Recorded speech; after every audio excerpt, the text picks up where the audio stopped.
እኔ በህይወቴ አገለግላለሁ የሚል ሰው አበረታታለሁ እንጂ አልገፋም እኔ ማለት ነው። በቃ እኔ አገለግላለሁ የሚል ሰው አበረታታለሁ እንጂ አልገፋም፣ አልቀውም። ደስ ባለው ነገር ያገልግል።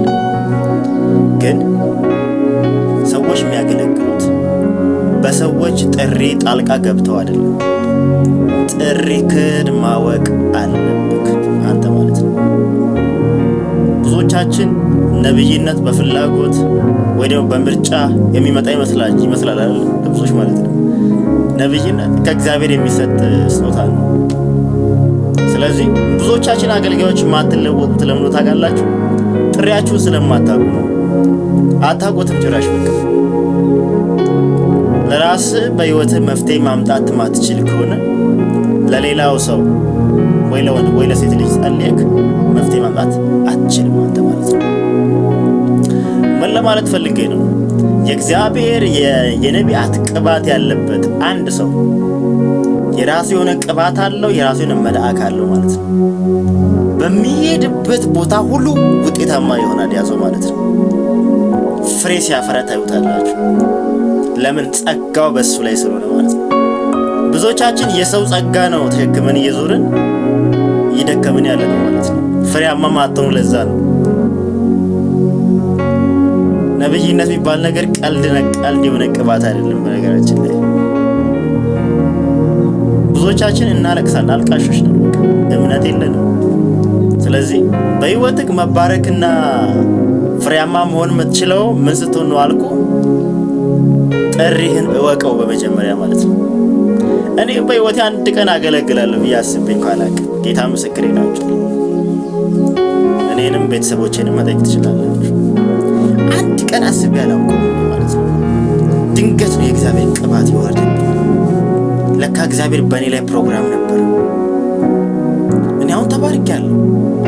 አገለግልኩ አላገለግልኩ፣ ሚዲያ ወጣው አልወጣው፣ ማይክ ያዝኩ አልያዝኩ፣ ኤቭሪ ዴይ ከእግዚአብሔር ጋር ነኝ። የተባረኩ ሰው ነኝ። ሰዎች ማትባረኩበት ሚስጥር ምን ታውቃላችሁ? ያለ ጸጋችሁ ዘው ብላችሁ የገባችሁበት ቦታ አለ። ለከሌ ነብይ ስለሆነ እኔም ነብይ ልሁን ማለት ይሄ ትልቅ ችግር ነው ማለት ነው።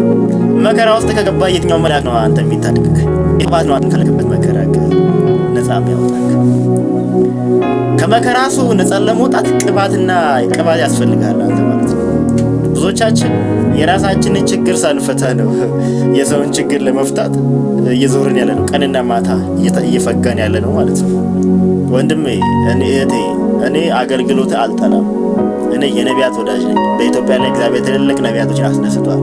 እግዚአብሔር ስለነሱ የተባረከ። ግን ይሄን ቪዲዮ የምሰራላችሁ በፍቅር ነው። እሺ፣ በፍቅር አድርጉት። ግን አንድ ሰው በህይወቱ ውጤታማ የሚሆነው ጸጋውን ሲያውቅ፣ ጥሪውን ሲያውቅ። ጥርሽን ወቂ። ዝም ብለሽ በነቢያት አገልግሎት ላይ ገብተሽ አታጨማልቂ። እሺ፣ አታሰድሚ። ትክክለኛ አገልጋይ ነው። እኔ በየሶሻል ሚዲያው ይሄድ አያለው አንዳንድ ሰው ማለት ነው የጸሎት ህይወት የሌለው በእግዚአብሔር ፊት የማይጸልይ ለሚዲያ ጊዜውን ሰጥተው ያንዳንዶቻችሁ አገልግሎት ባትሪያችሁ ከዘጋ በቃ የምታገለግሉበት ቦታ ታጣላችሁ። በቃ ትንቢታችሁ ያለው ስብከታችሁ ያለው ስልካችሁ ላይ ነው። እግዚአብሔር ይጠብቃችሁ፣ ምሕረቱንም ያብዛላችሁ እግዚአብሔር። እና ምን ለማለት ነው ዛሬ በዚህ ቪዲዮ መጣሁት? ጥሪህን እወቅ። ጥሪ ያላወቀ ሰው ገብቶ ሲያገለግል ብዙ እንቅፋቶች አሉ። አንተን ለማሰናከል የሚወጡ መናፍስቶች አሉ። ከነዛ መናፍስቶች ለመጠበቅ አንተ ግዴታ ጥሪን ካላወቅ በአንተ ህይወት ላይ ቅባቱ ማይሰራብህ ከሆነ ስምህ አያድንክም።